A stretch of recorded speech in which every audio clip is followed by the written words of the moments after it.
Kia ora. Okay, welcome back. So we've styled up the navigation, although I note there is a little bit of default decoration that I'd quite like to get rid of. And then it is time to style up the content. So let's get to it. So the first thing is with these A-links. They've got a decoration and we don't want it. So let's style for text decoration and tell them we don't want one.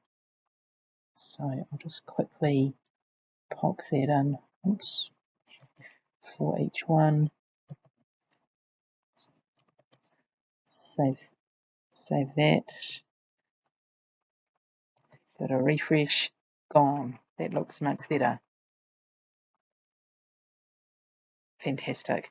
Now, there's something that you might not see, but I can see. Oh, you can't because of the screen. Okay, on the tab, if you were to float, so I'm floating on it, now you can see it. At the moment, it's called Document, and it is the same on Firefox. We should change that because this website's got a name. I need to look in the head, and this is what I'm looking for, title.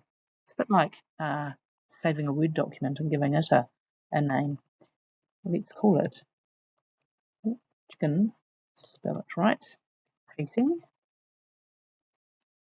all, and sort that out. And if I float, you can now see it's called chicken chasing. So that's cool. It's just tidying a few things up. Now let's get cracking with our content. So we've got all the content in a container called content. It's an ID, so we style it with hashtag. And so we need to give that a little bit of padding because you can see we've done that with the header and the footer. And we can have a look at that. So I'm on the body, I'm on the container, the header, it's got a nice little bit of padding around it. No padding on the content yet, the footer's got a bit of padding. So we want to make that the same. Then we're going to put chicken chasing, which is section 1. We want it to kind of cover 2/3. Then where to chase, I've put that in a div titled aside. So it means it's like a sidebar. So it'll be on the right hand side and it's going to be about 1/3. And then the how to chase, we're going to make that go right across. So let's get to it. Oh, and another thing that you will notice is I've been busy while I was waiting for the other video to save. I've done a whole bunch of commenting. Comments are awesome. They help someone else understand what you're trying to do. Sometimes they'll help yourself trying understanding what you're trying to do. So you can see body, I've commented styling it, so I've got some defaults of my own choosing. Then I've got my container that sits within the body. I'll wrap it around so I can style that to suit different screen sizes. Then I've kind of, broken this into blocks. So I've given it a heading that I'm styling for the header, logo, title, and then I've just, in a comment, put a whole bunch of dashes to say, right, that's done. Same with the navigation. Here are my navigation items. I've also just put a comment in about the A tags, and then I've put another dotted space. That makes it so much easier for me to find where I next need to add my next bit of styling for this content. And that's really important because this CSS stands for Cascading Styling Sheet, which means that whatever comes next is what the browser will present. So, in my body, I've said, all right, our default font family, the default is Ubuntu. So initially, all of the font was Ubuntu.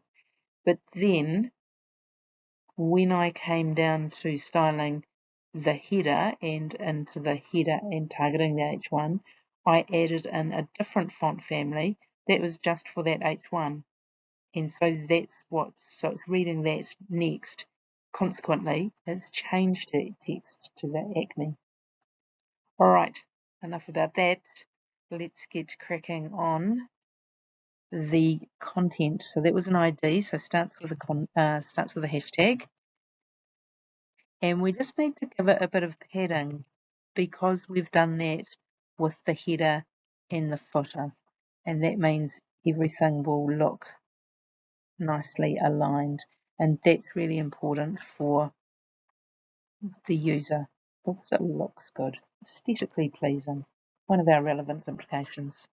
Now I've got section 1, which is an ID, so I must remember to put the 1. There's no space. And I need to give it a width. Now what I need to do is work out the width.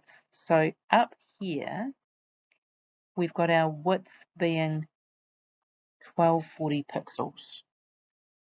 Now I need to account for 15 pixels on both the left hand side and the right hand side. So we'll go minus 30. That leaves me with 1210 pixels. Now if I decide my section 1 is going to be 800, it's going to leave me with 410 pixels for my aside. So a little bit of maths needs to be done. Nice and easy though. So here's my width. We're going to make that 800 pixels. And we're going to use a technique called float. And this division, section 1, we want it to float to the left. So save that. Now, the aside, better spell it right, otherwise it's not going to do anything. That's always good for debugging, checking your spelling. So we're going to give that a width, and that's going to be the 410 pixels. And we want that to float to the left, to the left, to the right, to the right.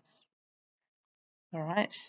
Now, the section 2,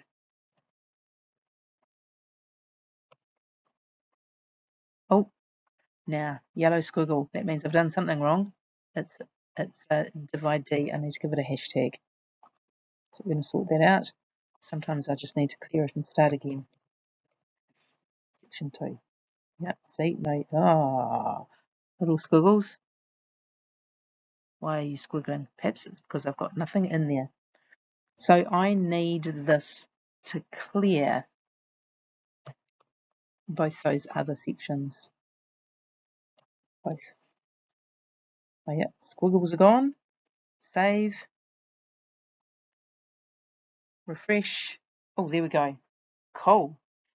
I think I need to put a little bit of padding around the sections so that there's a bit of space here between section 1 and the aside. Maybe I only need the padding on the right hand side, so let me do that. So that's in section 1. Yeah, I'll go padding. Oops, padding right. There we go. I'll put 15 pixels in. Let's see what that does. Oh, that's going to throw my maths out, isn't it? So let's take 15 pixels off this. So what's that going to be? 785. Oh, not 1, 785. Okay, so it still adds up to 800. Better. All right. So that's something to think about. Okay, so that's one way of starting to style things, and we'll come back and we will have a look at how we can style. Well, we've got our adventures page to style and our images page to style. I shall make those pages up and oh yeah, I've got the content, and we'll come back soon.